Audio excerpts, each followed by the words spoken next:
So makikita natin sa latest satellite image animation na patuloy ngang kumikilos ang bagyong si Carina dito sa bahaging ito ng Philippine Sea. No? At kanina alas 10 ng umaga, ito ay nasa laing 320 kilometers silangan ng Basco, Batanes. Ang sentro ng bagyong si Carina ay malayo pa sa kalupaan ng ating bansa. Subalit, pansinin po natin yung makapal na ulap nito ay tumatama na nga sa ilang bahagi ng Northern Luzon area.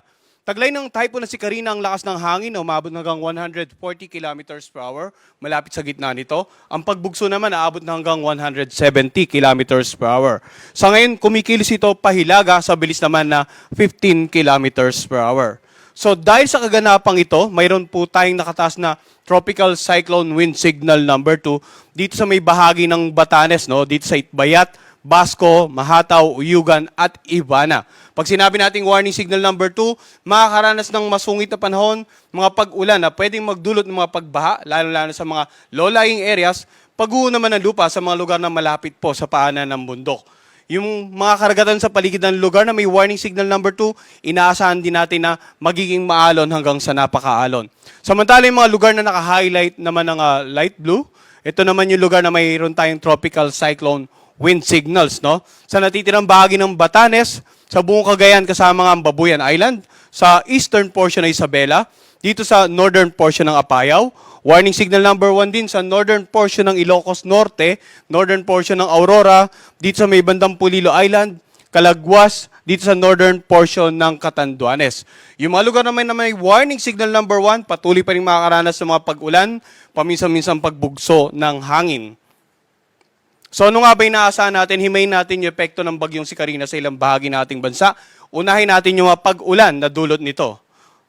Ngayong araw hanggang bukas ng hapon, inaasahan po natin na mayroong heavy to intense rain sa Batanes, Babuyan Island, northern at eastern portion ng mainland Cagayan at Ilocos Sur. Samantala, moderate to heavy, Ilocos Norte, La Union, Abra, Benguet, Apayao, eastern portion ng Isabela at natitirang bahagi ng Cagayan. So pansinin natin, no, yung matitinding pag-ulan na dala ng bagyong si Carina, mostly confined sa mga lalawigan sa northern Luzon area. Samantala, bukas naman hanggang sa Huwebes ng hapon, heavy to intense rain sa Batanes, moderate to heavy rain sa Babuyan Island. At sa darating naman na Huwebes ng hapon hanggang Biyernes ng hapon, moderate to heavy rain sa Batanes. Kasi inaasahan po natin yung bagyo, by Thursday, ilalabas na ng ating area of responsibility. Ano naman inaasahan nating epekto ng mga hangin na dala ng bagyong si Carina? Kanina nga nabanggit ko, no, yung lugar na may warning signal number 2, makakaranas ng masungit na panahon. Napakalakas na hangin na pwedeng makasira ng mga ilang bahay, makapagpatumba ng mga ilang uri ng halaman, mga poste ng kuryente, pwedeng makakapagpalipad ng mga ilang materyales na makakapaminsala or pwedeng magdulot ng paminsala kung tatama sa atin. No? So as much as possible, stay indoors po tayong lahat sa mga lugar na may warning signal number 2. In terms of malakas na hangin, moderate to strong winds naman sa lugar na may warning signal number 1. No? Inaasahan natin pwedeng minimal to minor impact lamang ang lakas ng hangin dito. Subalit ganun pa man, lahat po ng mga kababayan natin sa lugar na nabanggit kung may warning signals number 2 and 1, as much as possible, manatili po sa loob ng bahay, patuloy na makinig sa update ng Pag-asa regarding the bagyong Carina at patuloy ngang makipag-ugnayan sa kanilang local government at saka mga local disaster risk reduction managers, no, para sa patuloy na disaster preparedness and mitigation measures. Ano naman inaasahan natin na epekto sa mga coastal waters dahil sa bagyong si Carina?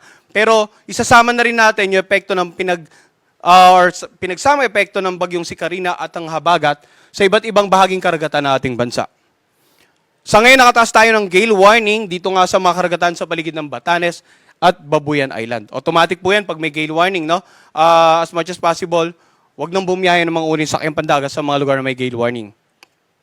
Samantala, inasa naman natin ng katamtaman hanggang sa maalong karagatan dito sa northern at eastern seaboards ng northern Luzon. Dito naman sa mga lugar na walang gale warning, no? Dito sa eastern seaboard ng central at southern Luzon, at sa western seaboard ng central at southern Luzon. So basically, yung natitirang bahagi ng northern Luzon, ganun din dito sa mga karagatan sa paligid ng central at southern Luzon, inaasahan natin na magiging katamtaman hanggang sa maalo ng mga karagatan. Katamtamang pag-alo naman sa southern seaboards ng southern Luzon, west and eastern seaboard ng Visayas at eastern seaboard ng Mindanao. So basically, yung maalong karagatan nakakonsentrate po talaga sa Luzon area. Pero iba yung pag-iingat pa rin sa mga kababayan natin na tatawid ng mga bahaging karagatan dito sa may bandang Visayas dahil nga inaasahan natin magiging katamtaman pa rin. At paminsan-minsan, maalo ng mga karagatan dito. So nabanggit natin kanina epekto ng ulan, malakas na hangin. In terms of pagkilos naman ng bagyong si Karina, ano inaasahan natin? Within 24 hours, mula sa kasalukuyang location nito, inaasahan natin bukas ay halos nasa northern boundary na ito ng ating air responsibility, no? Sa layong 345 kilometers north-northeast ng Itbayat, Batanes. Makikita natin sa forecast track sa darating na Huwebes, posibleng ang halos nasa northernmost boundary na siya ng PAR, sa layo naman na 460 kilometers north of Itbayat, Batanes. Pero tingnan po natin itong inasa nating pagkilos pag ganitong panahon, at this particular time of the year, yung movement ng mga bagyo sa ganitong direction, very favorable para sa patuloy na pag-enhance ng habagat. Kaya't mamaya babanggitin natin yung mga ulan naman na dulot ng habagat. Sa darating naman na Biyernes ng umaga, inaasahan natin na tuloy na nga nasa labas na ating air responsibility, 730 kilometers ang layo, north-northwest ng Itbayat, Batanes.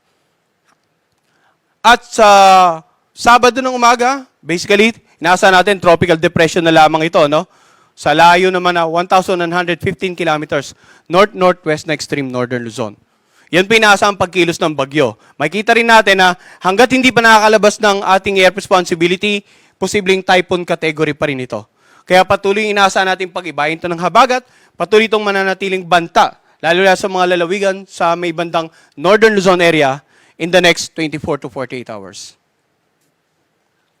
Now, kanina pinakita natin ito yung bagyong si Karina. Mapapansin natin yung malawak na kaulapan nito, tumatama sa ilang bahagi ng Luzon area, northern Luzon. Makikita naman natin dito, patuloy itong pinag-iiba yung habagat or southwest monsoon na siyang nagdudulot ng mga kapal na ulap at mga pag-ulan sa natitirang bahagi ng northern Luzon, central Luzon, southern Luzon at maging sa ilang bahagi po ng Visayas area. Ano naman inaasahan nating paulan na dala ng habagat? Kanina binanggit natin yung mga ulan na dala ng bagyong si Karina, usually nasa mga lalawigan ng northern Luzon area. No? Ang ulan naman na dala ng habagat, makikita natin bukas, heavy to intense or ngayong araw pala, heavy to intense rains dito sa Metro Manila. Ganon din sa Ilocos Region, Abra, Benguet, Zambales, Bataan, Pampanga, Bulacan, Rizal, Cavite, Batangas at Occidental Mindoro. Yung moderate to heavy rains sa natitirang bahagi ng Cordillera Administrative Region, Nueva Vizcaya, Nueva Ecija, Tarlac, Laguna, Quezon, Occidental Mindoro, Marinduque, Romblon, Aklan, Antique. Ganun din sa northern portion ng Palawan kasamang Calamian, Cuyo at Kalayaan Island. So pansinin natin, no, yung pag-ulan naman na dulot ng habagat, usually concentrated po sa mga lugar sa western section ng Luzon at ng Visayas. Kasi nga nakita natin kanina yung kaulapan ng habagat, ang unang tinatamaan yung mga western section ng ating bansa. Bukas naman, inaasahan natin, meron pa ring heavy to intense rain sa Ilocos Region, Abra, Benguet, Zambales, Bataan at Occidental Mindoro. Dahil nga yung pagkilos ng bagyong si Karina, patuloy na magpapaibayo ng habagat. Moderate to heavy rains bukas, Metro Manila, natitirang bahagi ng Cordillera Administrative Region, Tarlac, Nueva Ecija, Pampanga, Bulacan, Rizal, Cavite, Batangas, Oriental Mindoro at Calamian Island. At sa darating na Huwebes, moderate to heavy rains, Batanes, Babuyan Island, Ilocos Region, Apayao, Abra, Benguet, Zambales, Bataan at Occidental Mindoro. So sa mga lugar pong binanggit ko kanina may warning signal, may mga pag-ulan na dulot ng bagyong si Karina, at sa mga lugar na inaasahan nating sa kasalukuyan nakakaranas ng pag-ulan dulot ng habagat, at sa susunod na 2 hanggang 3 araw, patuloy tayong nagbibigay ng babala. Maging alerto po yung mga kababayan natin sa mga nabanggit na lugar. Sa mga posibleng pagba, lalong-lalo sa mga nakatira sa low-lying areas, malapit po sa mga gilid ng ilog or waterways sapagkat maaring umapaw na or tumaas yung antas ng mga tubig sa inyong mga waterways. Pagguho naman ng lupa sa mga lugar na malapit sa paanan ng bundok sapagkat kung ilang araw na pong umuulan sa inyong lugar, no, posibleng malambot na po yung mga bahaging kalupaan na ito at biglang magdulot ng mga landslide. Samantala, mapapansin natin, no, occasionally may pagbugso rin ng hangin dito sa Metro Manila at sa ilang bahagi nga ng Central and Southern Luzon dahil po yan sa habagat. Ngayong araw, pagbugso ng hangin, posibleng maranasan sa mga lugar na wala sa warning signal, Ilocos Region, Abra, Benguet, Nueva Vizcaya, Quirino, Zambales, Bataan, Aurora, Metro Manila, Calabarzon, Mimaropa, Bicol Region, Visayas, Zamboanga Peninsula, Northern Mindanao at Davao Region dahil po sa habagat yan. Bukas may mga pagbugso pa rin ng habagat sa ilang lugar including Metro Manila, no? At sa mga karaniwan mga lugar or lalawigan sa western section nga ng Luzon, Visayas at ng Mindanao. At hanggang sa darating na Thursday, may inaasahan pa rin po tayong mga pagbugso ng hangin na dulot ng habagat. Now, yung pinagsama ng epekto ni Karina at pinag-iba yung habagat, gaya ng binanggit natin kanina, posibleng magdulot ng maalon hanggang sa napaalong mga karagatan sa nakararaming bahagi ng Luzon at ng Visayas sa mga susunod na araw. Kaya't antabayanan din po yung ini-issue ng Pag-asa na gale warning twice a day, alas 5 ng umaga at alas 5 ng hapon.